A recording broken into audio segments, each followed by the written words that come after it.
We shall begin our program on the POEA online processing system, particularly for Balik Manggagawa or returning workers, with the welcome remarks from His Excellency Joseph Del Maria, the Ambassador of the Republic of the Philippines to Singapore.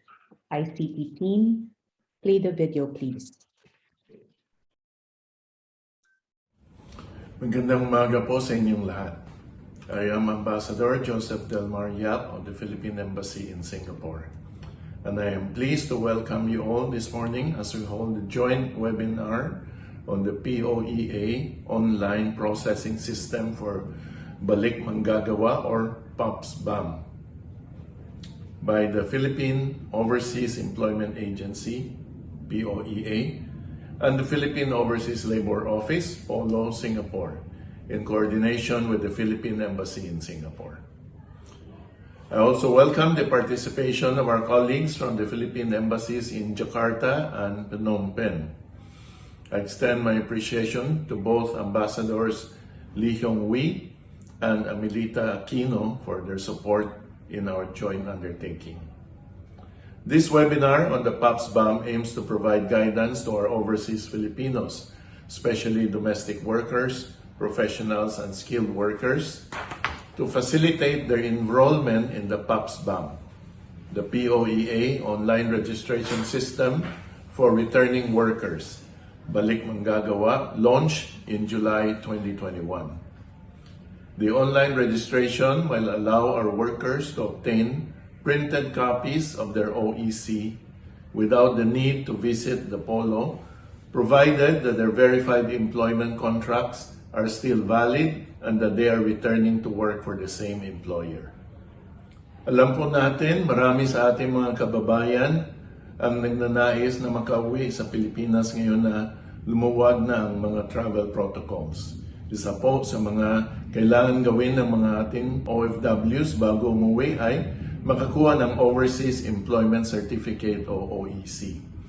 Ngayong umaga po tayo ay mapalad dahil makakasama natin ang kinatawan ng POEA, si Director Ken Sarmiento, Information and Communications Technology Branch ng POEA, upang ibahagi sa atin ang proseso sa pagkuha ng OEC sa ilalim ng POPS-BaM at upang tugunan ang inyong mga katanungan ukol dito.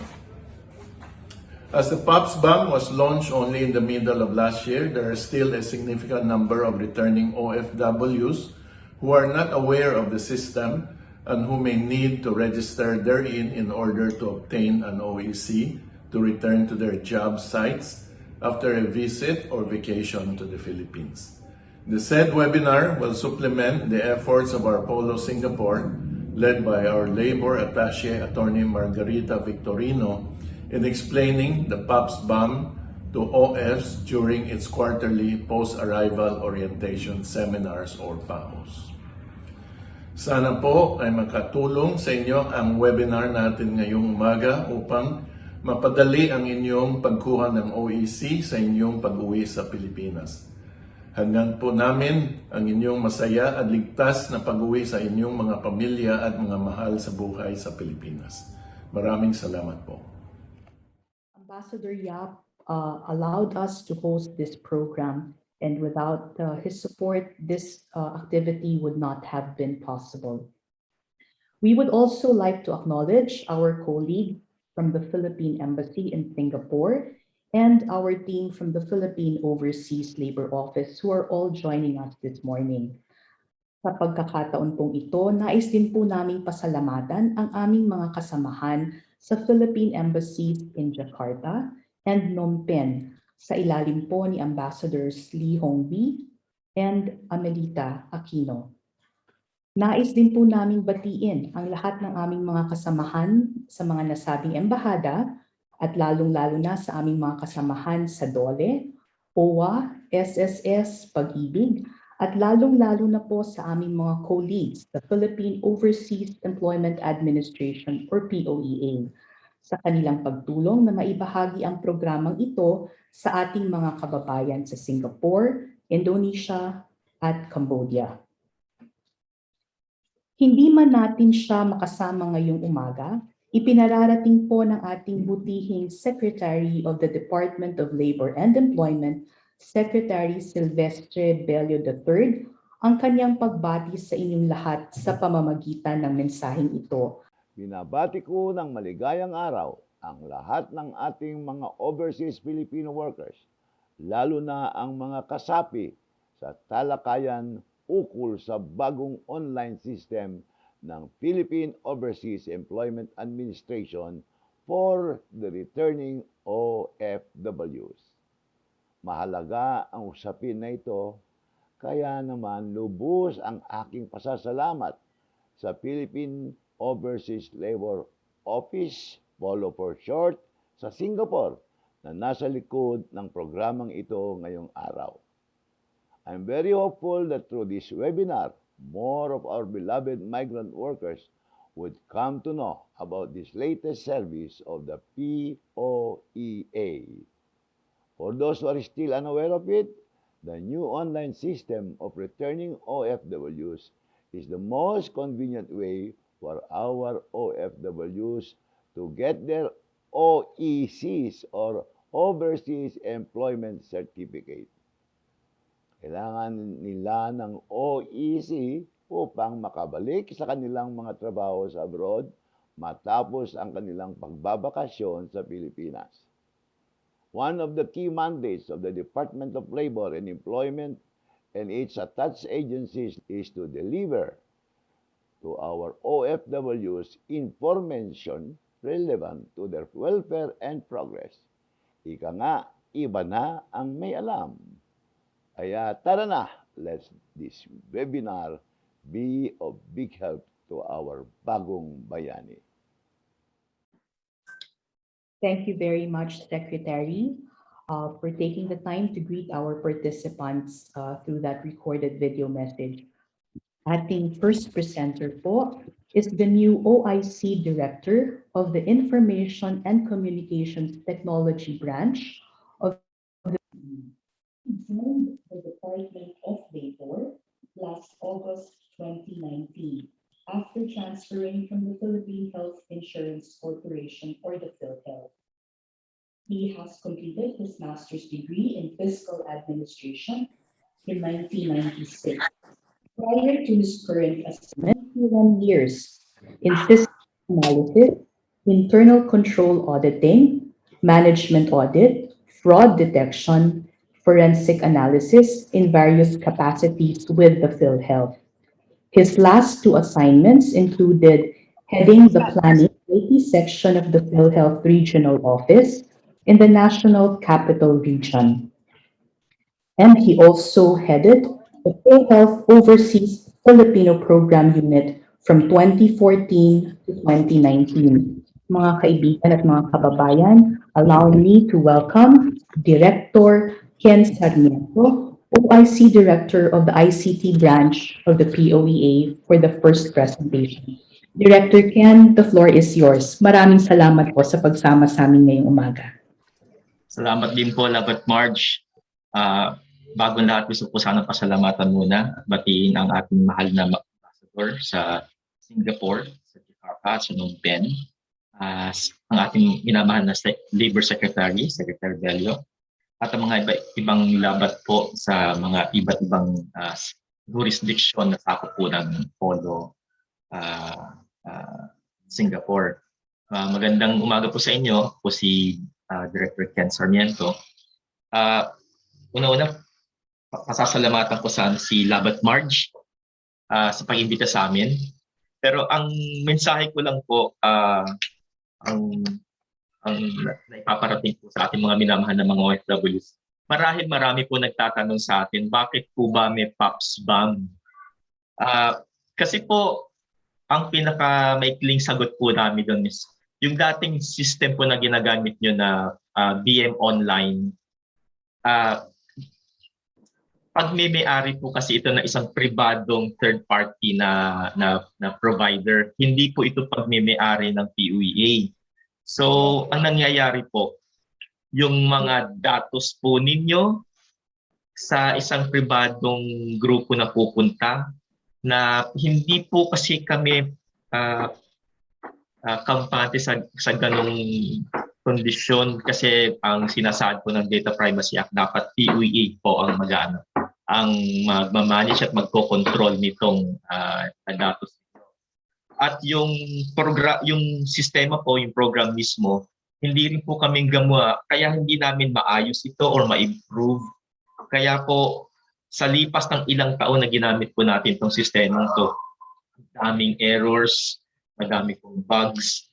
So, gusto na po namin maitigil yon. Ang unang-unang instruction po ni Administrator Bernard Olalia sa amin is ayusin po yung system na yan. Kaya nilabas po namin ang POEA Online Processing System for Balik Manggagawa.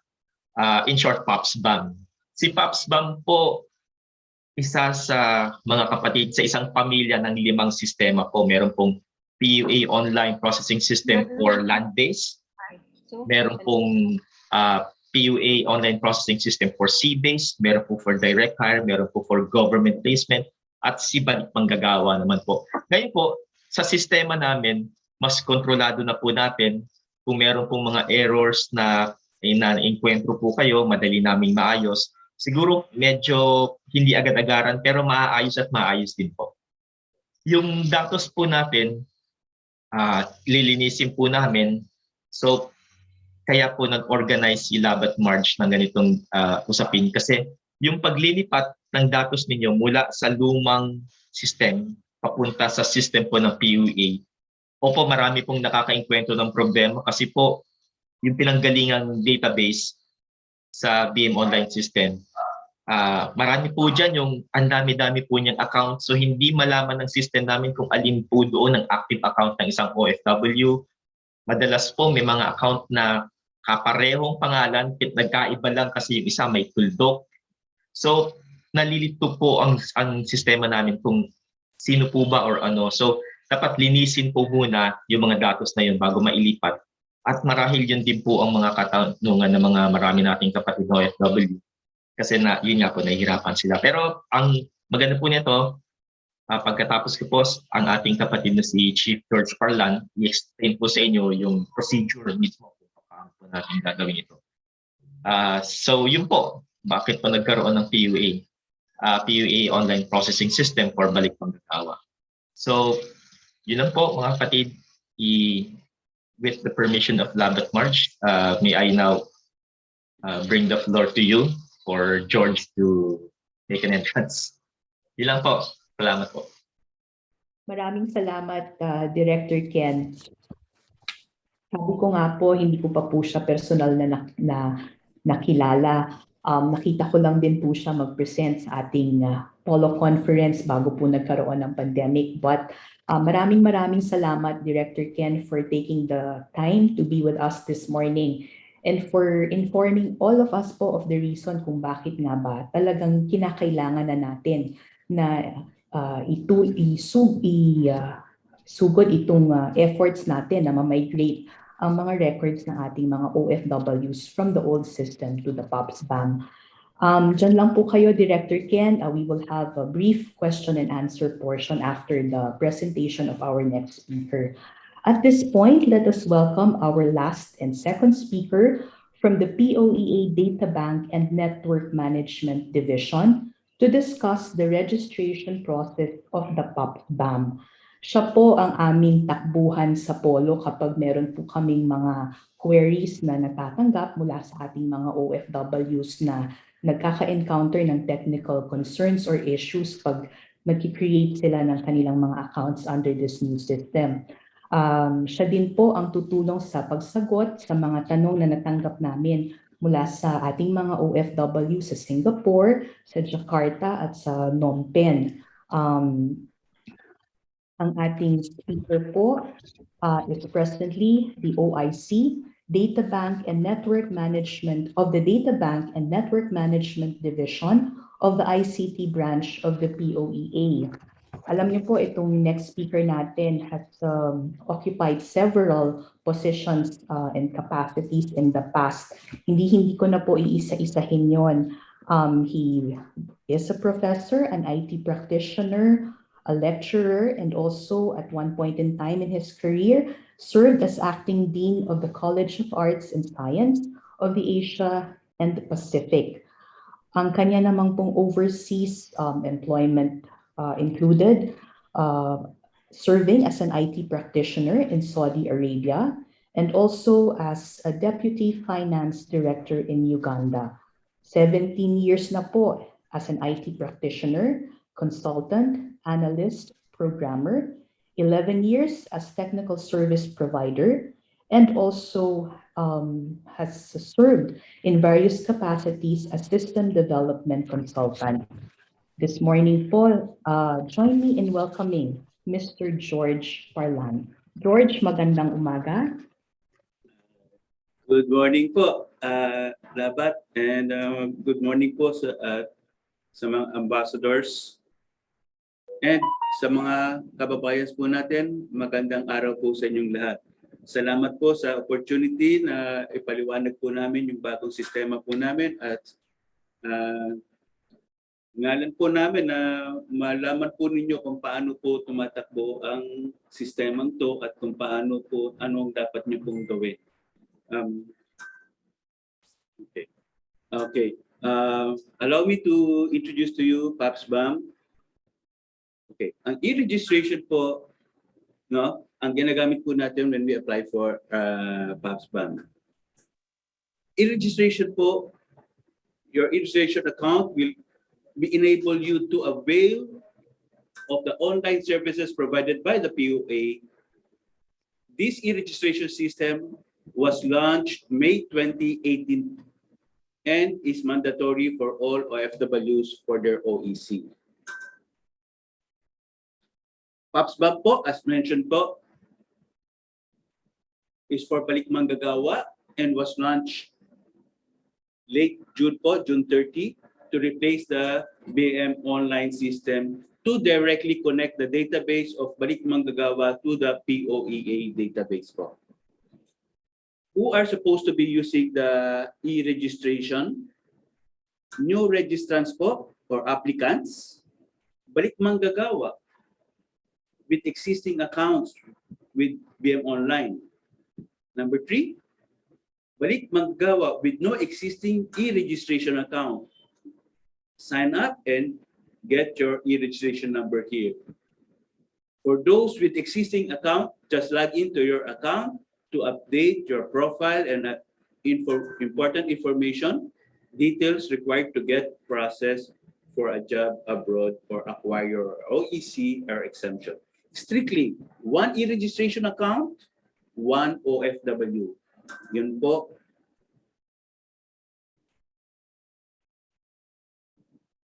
Ang e-registration po, pag mag-register po kayo, ito po yung procedure natin. I will give you a quick view of the procedure. You can take a picture na po if you want. How to create a POA e-registration account. Online services, yan po ang URL po natin. Click Let's Go. Click Register. Click I accept the terms and use of the after reading. Please enter your personal information. What are these personal information? First name, middle name, last name, suffix, gender, email address, and birthday. After which, you click register. Then, the system will confirm with you all the information that you have provided. Confirm it. And then a password will be sent to your email. And there are instances it will be displayed on the screen as well. After which, you log in again your online services using the password na binigay po sa inyo sa email. Then log into your system and encode po ninyo yung bago nyong password. After which, i-complete na po ninyo yung profile ninyo. Passport identification and beneficiary. I place an answer yes on the beneficiary because this is a common problem of those acquiring an OEC po sa Balik Manggagawa. Again, strictly po, one OFW, one POEA e-registration. Makulit po ako doon sa 1 OFW, 1 e-registration. You will have problems po pag nagkaroon po kayo ng multiple accounts. Gagawa po kayo ng affidavit. Okay? Now, in case you forgot your account or you do not know if you have an existing account, you can ask for assistance online po. You can see from the left screen, meron po tayong POEA Help Desk. The purpose of your POEA Help Desk is account recovery if you forgot your email or you want to replace your email. Account activation or confirmation ng email. Change email address, editing of your name, birthday, and gender, or if you have a multiple e-registration account. Principally, yan po yung pwedeng ibigay sa inyong assistance. And another pong assistance niya is for Balik Manggagawa naman po na mali po yung OEC niya. Wrong information on the OEC and will be requiring po to cancel the OEC. Yun po, you request it through the ticketing system din po. Hindi po makita ng system na dapat exempted na po kayo, no? Meaning, yung match ng old BM online record po, hindi po nakita. We have placed po an automatic matching sa system po. For cases na hindi po nakita ng automatic match po natin, for example, iba na po yung pangalan niya nung nasa BM Online po siya, nag-asawa po siya, married na po siya, hindi po magmamatch po yung record po niya sa e-registration with BM Online. Dito po ginagamit yung ticketing system. Okay? Or mali po yung information o spelling po ng pangalan, dito po ginagamit yung ticketing system. If nag-submit po kayo ng ticket, you can check po yung ticket nyo kung sinagot na po, nabigyan na po ng attention ng office through the inquired ticket po. Reminder lang po, you have to check which office you are sending the ticket to. Okay? And strictly, one help desk ticket at a time po.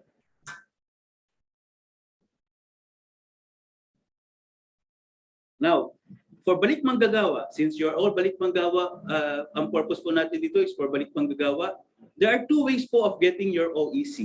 One is through exemption, and the other one is through appointment po. You go through exemption. Ito po ang quick guide po natin sa exemption.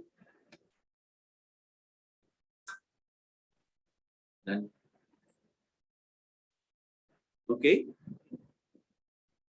Sino po ang pwede ma-exempt? Only those with previous record po sa BM Online. Nag-run po ang BM Online from 2016 po to 2021. And meron pong record na pinrases ng agency or ng government to government po o ng direct hire nung year May 2018 onwards. If na-process po siya before this, hindi po makikita yung record niya at hindi siya ma-exempt. Yun po. These are the steps po to acquire po an exemption po. Maglalagin po kayo sa online services.poe.gov.ph. I-click yung Let's Go. And then, i-click po nyo yung Balik Manggagawa on your right-hand side. You can take a picture po if you want to, because this is a quick guide na po to. Number 4, input your flight date. Okay. Flight date po nyo going back to your job site. Then click Next. System will display your previous record, your employer, job site, and position. You will be asked if you are returning BN. If you are returning to the same employer, job site, and having the same position. If you answer yes, an exemption will be issued to you po. Otherwise, the system will forward you to POPS-BaM appointment po. However, if you believe that you are Balik Manggagawa, meron kayong previous record, and hindi kayo na-exempt, then create a help desk ticket po. Yun po ang pamamaraan po natin para maka-acquire po tayo ng exemption. Kung by appointment naman po, ito po yung procedure po natin sa by appointment. Maglalagin po tayo sa online services, poea.gov.ph. I-click po natin yung Balik Manggagawa on your right-hand side. Input your flight date, click next. If you are a new BM, you have to accomplish na po yung contract details po. No? If you are a returning Balik Manggagawa pero nagbago po kayo ng employer, job site, or ng position, then you have to answer no po. If you have no record nag-match po, then mag-a-accomplish din po kayo ng contract details po. Ano naman po ng contract details? Ito na po yung hinihingi po sa inyo yung principal ninyo, so yung employer nyo, position po ninyo, at ang bansang pupuntahan po ninyo. After clicking submit, you'll be redirected to your processing selection location. Mamimili po kayo kung saan po kayo gusto mag-appointment po.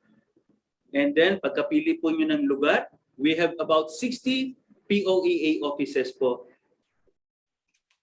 No? 38 of which is outside the Philippines and the rest nasa loob po ng Pilipinas. Yan po. And then, pipili po kayo ng appointment na preferred po ninyo. Pati oras po. Show up on your appointment date with your supporting documents. Now, your appointment can be canceled provided hindi pa po siya na-assign sa evaluator po. Ang evaluator po, pagpunta po nyo sa evaluation, could either approve your request for an OEC and then proceed to payment and then print your OEC, or may bibigay po sa inyo ng compliance, or i-deny po yung application nyo and they will explain to you why you are denied.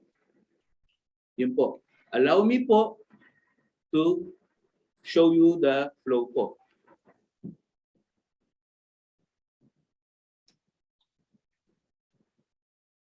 Ito po yung flow chart ng system. Again, I will be quick on this po. Medyo nadaanan na po natin to kanina. Okay? Ito po yung maglalagin po kayo. And then ito po yung help desk po sa baba po. Makikita niyo. Strictly, one OFW, one e-registration account po. If you forgot your email or your account, then request assistance po sa help desk po.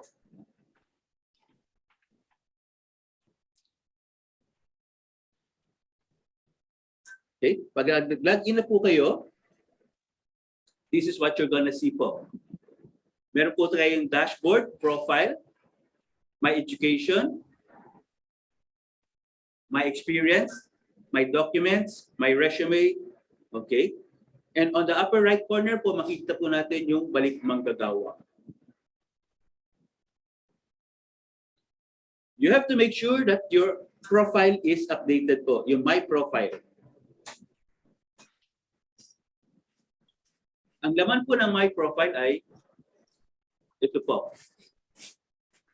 Divided po sa 3 parts po ang my profile. Personal information, identification, and then family or beneficiary. I will just be stressing po doon sa mga importante po. You cannot correct po o hindi nyo na po pwedeng galawin yung name, birthday, gender, and email address po. The rest of the information, you can correct it po o pwede nyo i-update po.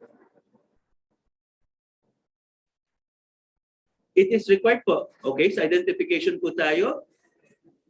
Isang passport lang po dapat ang laman nito. Kung nag-renew po kayo ng passport, delete the previous passport and then add po ninyo yung bago nyong passport. Okay? Otherwise, malilito po yung system kung anong passport po ang gagamitin. Okay? At hindi kayo makaka-acquire ng OEC po. Then, sa My Family po, it is a requirement to have identified at least one beneficiary po. As illustrated po rito, makita nyo po doon sa first column po, meron pong beneficiary but the rest, wala pong beneficiary nakalagay. Kung wala pong beneficiary dito nakalagay, hindi po i-allow ng system maka-acquire ng OEC. Yun po ang importance po ng having a beneficiary.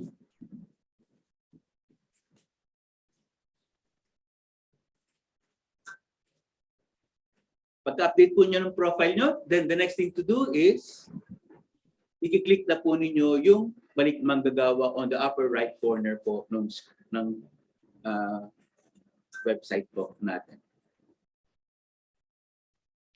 Pag-click po nyo ng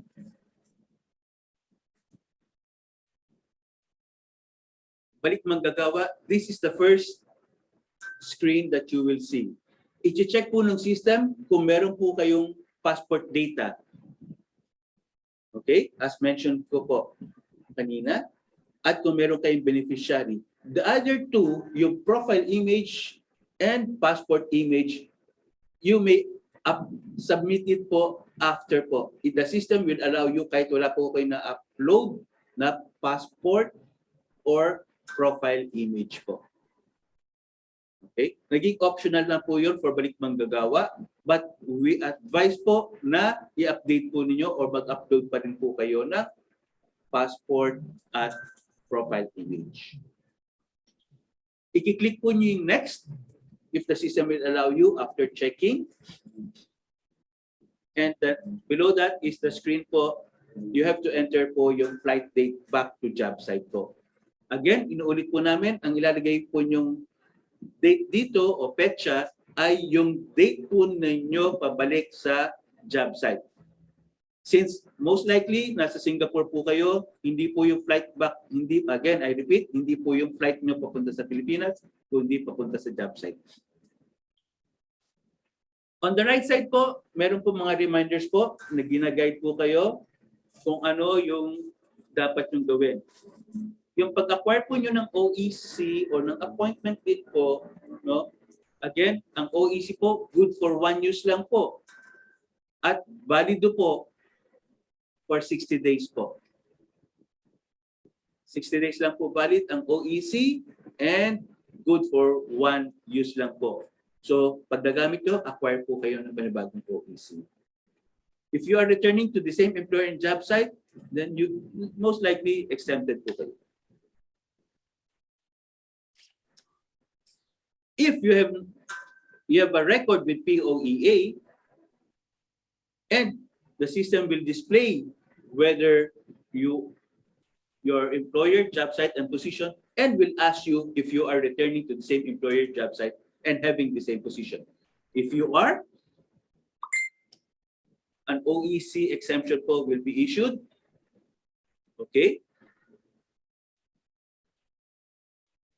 Ang OEC po, nadi-divide po ang information niya sa dalawa po. Personal information and contract information. Kung napansin niyo po, mali po ang impormasyon sa OEC nyo, then cancellation po ng OEC ang i-request nyo and mag-apply po kayo, i-correct po ninyo and apply po kayo ng bago.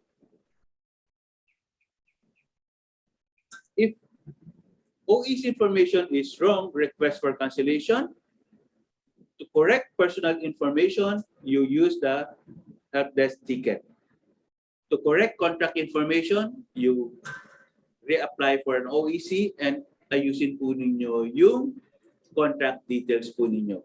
Doon po nagkakamali yun. Okay? Mapapansin po nyo, ang OEC po natin sa exemption and appointment are looks the same except for the word exempted po. Now, kung hindi kayo nag-qualify for exemption, then you have to accomplish the contract details po or have to set an appointment. Ito po yung contract details po. Sa upper part po, pinapakita po ng system yung personal information nyo, yung name po ninyo, birthday, passport number. Ito po kasi ang dinidisplay po sa OEC. Kung napansin po ninyo dito ay mali na, then wag nyo na po ituloy sana. And then, you will be asked, ano ang reason nyo for your appointment? Magpapalit po ba kayo ng employer, job site, to change na yung position? Okay? Walang record po sa POEA. You fill it up, and then the system will also ask you to enter your employer's business registration number or business permit number.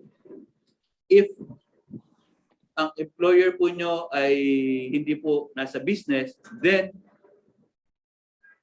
national ID po number ang hihingin po sa inyo. And then, you encode po yung address po ng employer ninyo. State po ninyo, after that, ilalagay po ninyo yung bansa ng employer nyo at syudad. If you have a previous agency po, encode po ninyo yung agency nyo. If hindi nyo maalala o wala kayong agency, then type NA po.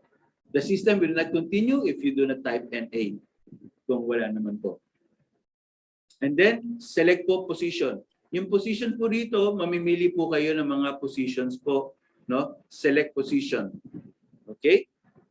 Now, again, maulit po rito yung job site.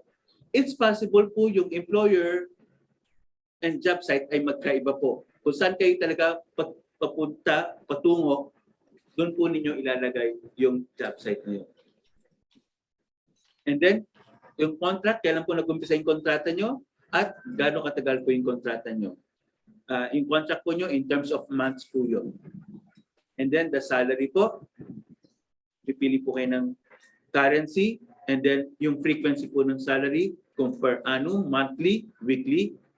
Most of the time po is monthly po, no? Pero meron po tayong mga iba na iba po ang usapan nila ayon sa kontrata po nila. Okay, I have placed in a reminder here, Deep. Check before you click submit. Okay, check niyo po mabuti yung mga information kasi it will be a subject for denial. Sayang po yung effort ninyo, mga kababayan ko, no? Kung nagpunta po kayo, you made an effort and then mali naman po yung information, the evaluator has the right to cancel po yung information kasi kayo po ang naghanda niyan. Okay po? Yan po ang form.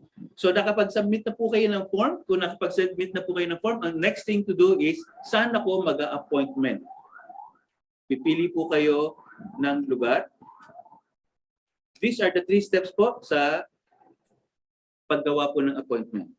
Step 1, yung number 1, mamimili po kayo ng lugar kung saan nyo gusto mag-appointment.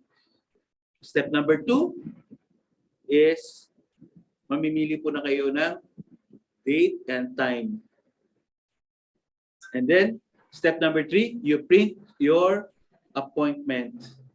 On the right side column of your appointment, meron pong reminder ulit doon kung ano yung dapat yung dalhin. Contract, visa, passport, together with the photocopies of each. And then, there's also a reminder na correct po ang information nyo or otherwise, misrepresentation po kayo. Okay? After setting the appointment, you proceed now for the appointment. Pupunta po kayo sa evaluator po or the POEA office or POLO office. And i-encode po yung reference number po ninyo na nakalagay po sa appointment po ninyo. Okay? I-check po ng evaluator kung tama po yung personal information nyo. Kung mali po, hindi na po niya itutuloy yung pag-evaluate po ng papers ninyo kasi dapat po tama po yung personal information. Assuming na tama po lahat yung personal information, i-check naman po yung contract details po. Employer, job site, position, and then If approved po kayo, you will be advised to proceed to the cashier to make the payment po. On the cashier side,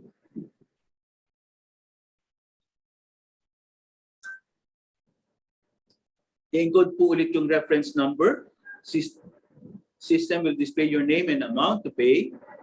Correct the payment. Ipe-prepare po niya yung OR, and then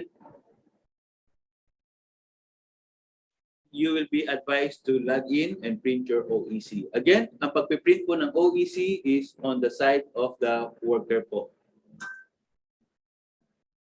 Now, ito po ang itsura ng OEC pag by appointment po. Meron pong halaga. Yung amount po is equivalent currency po. Hindi naman po namin naasahan na may dala pa po kayong peso kung nasa labas na po kayo ng Pilipinas. Then, normally po, may arrangement po sa POLO na they will accept the equivalent currency. Equivalent po. Okay, again, I repeat, kung mali pong information, you have to cancel the OEC or request for cancellation and then have it corrected po. And then apply for a new one. You will not be allowed by the system if you have a valid OEC and apply for a new one po. Yun po ang flow po natin. Again, one OFW, one e-registration account. All BM online users must register again sa e-registration kung wala pa po silang e-registration. OFW cannot change the name, birthday, email, position. Ang pagpapalit po ng edit po ng name, birthday, gender, and email po is through online helpdesk ticketing system po. Ang pagpapalit po naman po ng employer and job site position is through the POPS-BaM appointment po. Yun po.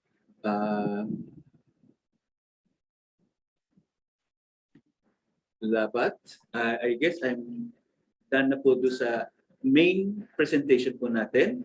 Do you want me to continue po doon sa how to? George, I think mag-proceed na tayo siguro sa ating brief Q&A. I was advised that we can only proceed with the program if we're able to complete it in an hour. So we have 15 minutes left. Tama ba ako? Is that the only time allotted for us this morning? Yun kasi yung advice na natanggap namin kanina. 15 minutes na lang ba? Actually, Labat Marge, sige, if let's stretch what Zoom can provide us.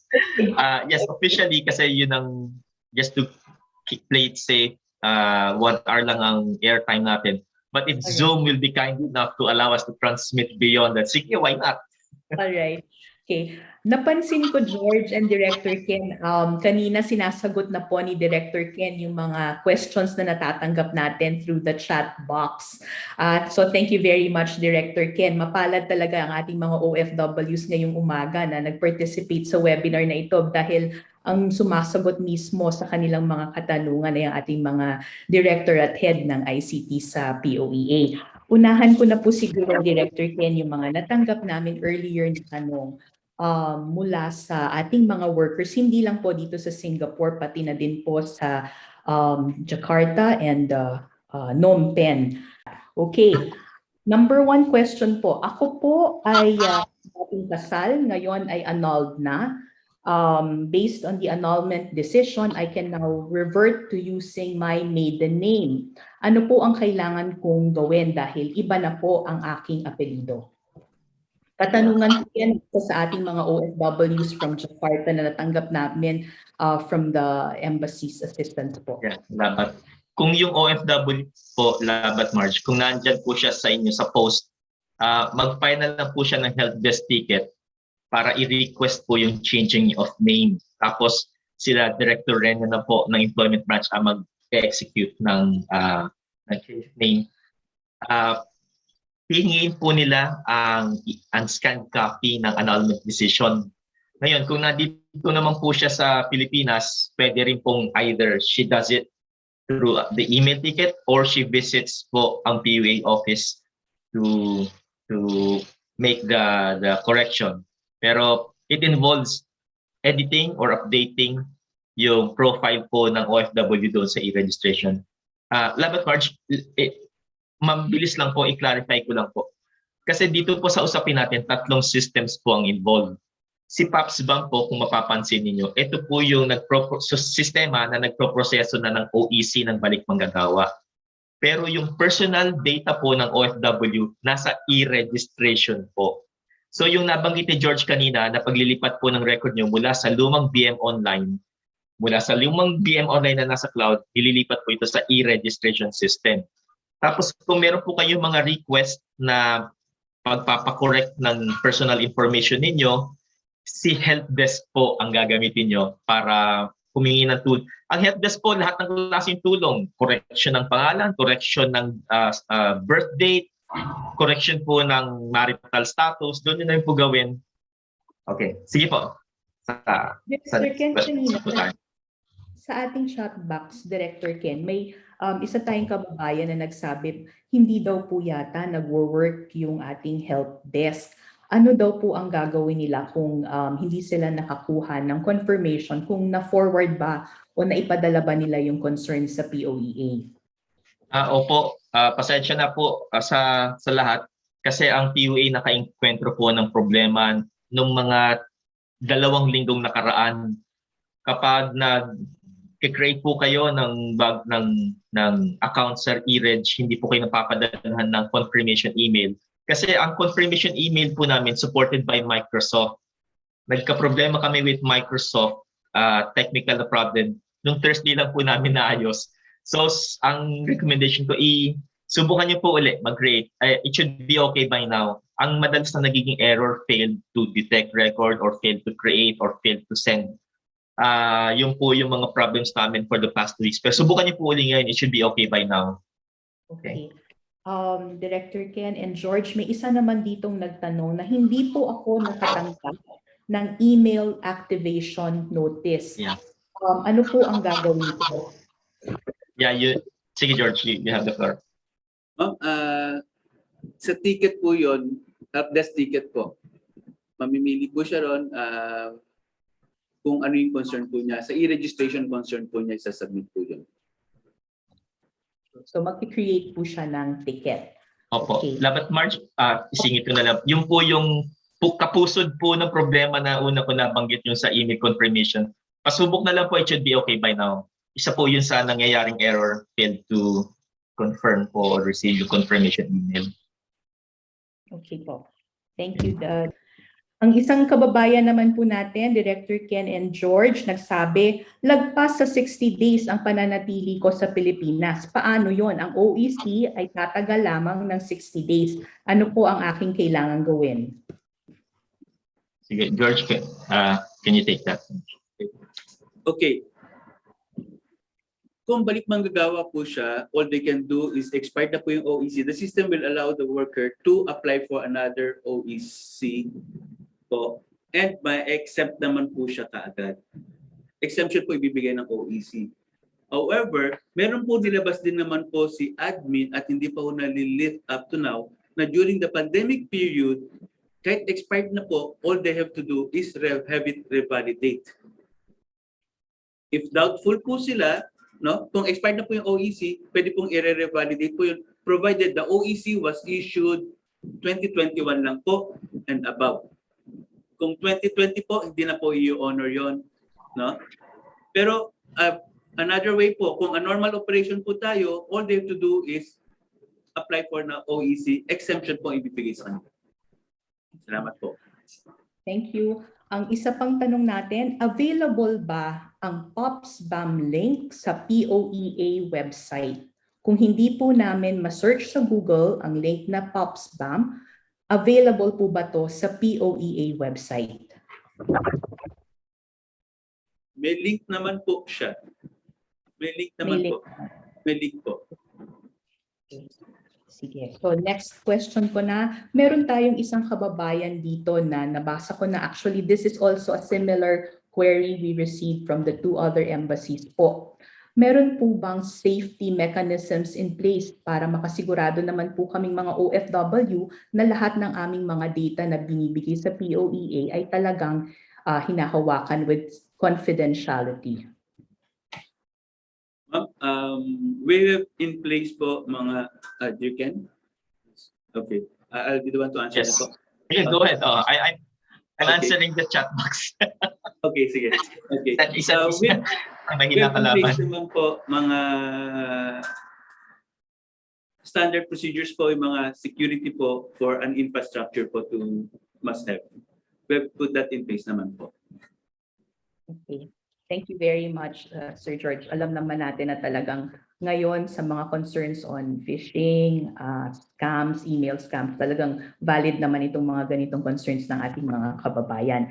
May isa po tayong natanggap na tanong. Ngayon pa lang po ako magre-register pero sinasubmit ko po yung registration ko. Ang nakalagay po, already registered. Pero ngayon lang po ako magre-register. Ano po ang dapat kong gawin? Gagawa po ng ticket, isasubmit po yung pangalan niya, yung passport niya, ipapacheck po niya. Most likely, baka agency process po kayo dati when you left the country. Yung first alis po ninyo, agency po ang gumawa ng account nyo at hindi nyo namalayan po na ginawa kayo ng account.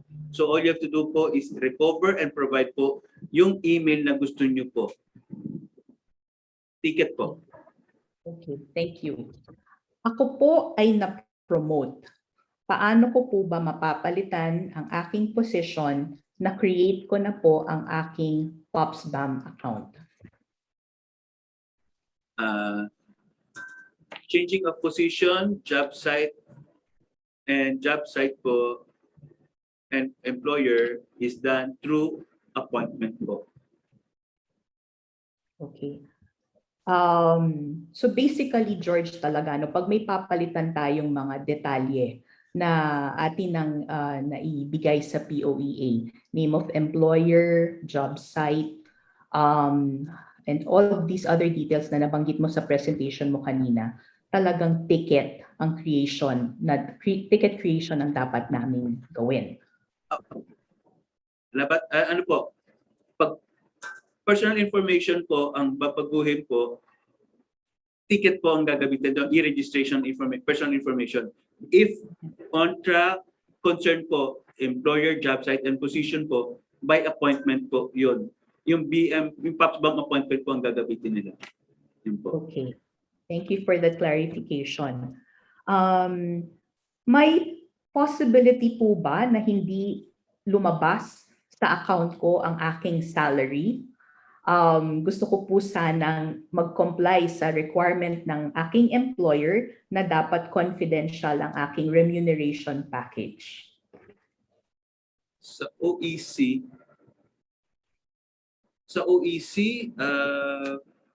it can be ano po. Ang alam ko, meron na po kaming it's under review po, under study, na hindi na po ipapakita yung salary po sa OEC. And sa OEC po, wala naman po sa ngayon. It is not being shown po. Okay. Yes. Sa contract po labat, Marge. Sa contract po lalabas yung salary. Okay. May isa po tayong manggagawa. Nakakuha na po ako ng OEC. Lilipad na po ako pabalik ng Singapore sa Biyernes. Ngunit napansin ko po na ang gender ko sa nakuhang OEC ay male. Female na female naman po ako. Ano po ba ang aking dapat gawin? Balik Manggagawa po siya. Cancel OEC po yan and then get another OEC po. Re-request po ng change of gender po through the ticketing system. Gender happens to be a personal information po sa e-registration po yun. Okay. So George, kung nasa Pilipinas siya, pupunta na siya sa pinakamalapit na POEA kasi pabalik na siya sa Singapore, tama ba? Ticket lang po.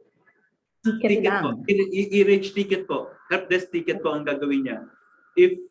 Kung meron na po kayong information tungkol sa kanya, you can provide us. We can assist na lang po if nagmamadali po. Okay. Sige. So last two questions. Yun pong mga tanong na hindi po namin masagot ngayon sa ating chat box, wag po kayong mag-alala. Meron po tayong personnel on hand na nagte-take down ng mga tanong na ito. Kung hindi po namin kayo masagot, sundan niyo po yung inyong mga katanungan ng email address at babalikan po namin kayo ngayon.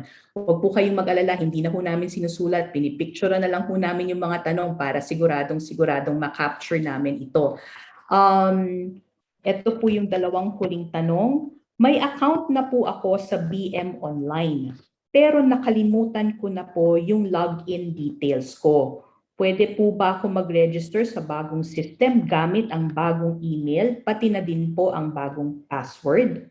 Matatransfer din po ba sa bagong system ang aking mga information sa dating system? Okay, I'll answer that. Required po kayo, pag may BM account po kayo, magre-register po ulit kayo sa e-registration. And it doesn't have to be the same email po ang gagamitin po ninyo. You can use a different email. Nag-register po ako ngayon, pero pag pumupunta po ako sa Balik Manggagawa account ko dati, dinadala po ako sa change employer option. Ano po ang dapat kong gawin? Okay. Sagutin ko lang, Dirk. Sige, George. Okay. Ang reason po nyon is hindi po nakita ng system yung record na sa BM Online. Ititicket po niya yon at ilalagay po niya ano yung OEC niya before para ma-check po. At online po niya isasubmit po yung ticket. No? At ilalagay po niya yung information na OEC niya, previous OEC niya, and then i-evaluate po yun, subject for approval po yun na mag-evaluate. Online lang po yun. And then, after that po, pag nag-match po yun, pag nag-apply po siya panibagong OEC or nag-click siya ng Balik Manggagawa, exempted na po siya dapat. Okay. Siguro, Director Ken and George, I will just address a very quick follow-up question ng isa sa ating mga OFW. Nandito siya sa chat box ngayon, natanggap natin siya ngayon lang. Very fresh. Ang tanong niya ay, pwede niyo po ba sagutin yung compliance na naipasa ninyo? Walang 2FA ang system ninyo. Paano niyo nasabi na secure? In terms of IT security po kasi, we have a rudimentary setup sa IT security namin. We have po yung firewall and data encryption.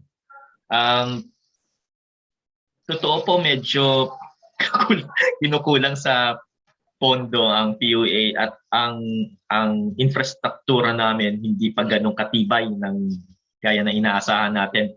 Pero slowly, ang daming mga mababait na mga tumutulong po sa amin para improve po ang aming IT security. Recently lang din kami nag-create ng IT security team looking into this. So at least ang basic po natin na secured po yung website natin with data encryption. Whatever information you send us from your location, papunta po sa amin, secured po yon. If you're talking about viruses and malware, nandiyan naman po yung antivirus tsaka yung firewall namin. Hackers po ang talagang problema namin kasi na-attack po kami nung January 2020 na kung familiar po yung ibang techie sa atin, na DDoS attack po kami by suspected Ukrainian and Mongolian hackers. So we're getting there, pero ang masasabi ko na naman po, at least mas secured po ang data nyo ngayon kasi POEA po ang nagpo-protectan ng data nyo. Nung dati po kasi sa lumang sistema, private po kasi na company yun na hindi namin mapuwersa na mag-comply sa mga gusto naming antas ng seguridad. Ngayon po, nagagampanan naman po namin kung ano man nakakulangan, tutugunin po namin yon dahan-dahan po. Thank you, Labas. salamat, Director Ken and George. Bago tayo maputol, siguro dito ko na muna tutuldukan yung ating webinar para magkaroon tayo ng pagkakataon na makapagbigay kayo ng ating mga huling mensahe sa ating mga manggagawa na nanonood at nakikinig sa atin mula sa Singapore, sa Jakarta at sa Cambodia. Alam nyo, Director Ken, nakatanggap ako, no? Hindi ko na sila mabasa dahil sunod-sunod dumating. Hindi yata sila naka-log in sa ating activity this morning. Nag-standby naman daw po sila pero hindi talaga sila na makapasok. So iisa po ang mga messages na natanggap namin. Sana naman daw po all at may take 2 itong ating webinar na ito sa mga susunod na buwan. Of course, Kayo po lang, but whenever you're ready. Take 2, okay lang po. your very busy schedule permitting. Maraming salamat Director Ken and George for sharing your information with all of us and our kababayans here sa tatlong embahada. Napakalaking tulong sa amin, maski sa POLO, itong mga information na natanggap namin sa inyo. Thank you very much, Director Ken and George. Sa ating pong mga kababayan na napakaagang nag-log in sa webinar na ito at sinamahan kami sa isang buong oras ng pag-uusap tungkol sa POPS-BaM. Sana po nakatulong itong activity na ito sa inyo. Huwag po kayong mag-alala. Meron na po tayong pahintulot kay George at kay Director Ken na mag-host ng pangalawang webinar pa po sa POPS-BaM para mabalikan po natin yung mga issues at concerns na inyong ipinarating sa amin ngayong umaga. Susuportahan ko lang po yung sinabi ni Director Ken. Alam niyo po, naiintindihan naman po namin yung mga pangamba ninyo sa security ng inyong mga information. Pero huwag po kayong mag-alala. Suportado po ng ating Secretary of Labor ang mga ganitong initiatives para maproteksyonan ang lahat ng information ng ating mga manggagawang Pilipino sa lahat ng parte ng mundo. Mula po sa Philippine Overseas Labor Office in Singapore, ako po ang inyong Labor Attaché, Margarita Victorino, na nagpapasalamat sa inyong lahat sa pagsama sa amin sa ngayong umaga. Again, thank you very, very much, George and Director Ken. I hope this will not be the last of a series of possible activities with the 3 embassies, namely the embassy in Singapore, Indonesia, and Cambodia. Sa lahat po sa ating mga kababayan, dito po nagtatapos ang ating webinar on the POEA online processing system. Sa susunod po nating magkikita, mag-iingat po kayong lahat. Salamat po.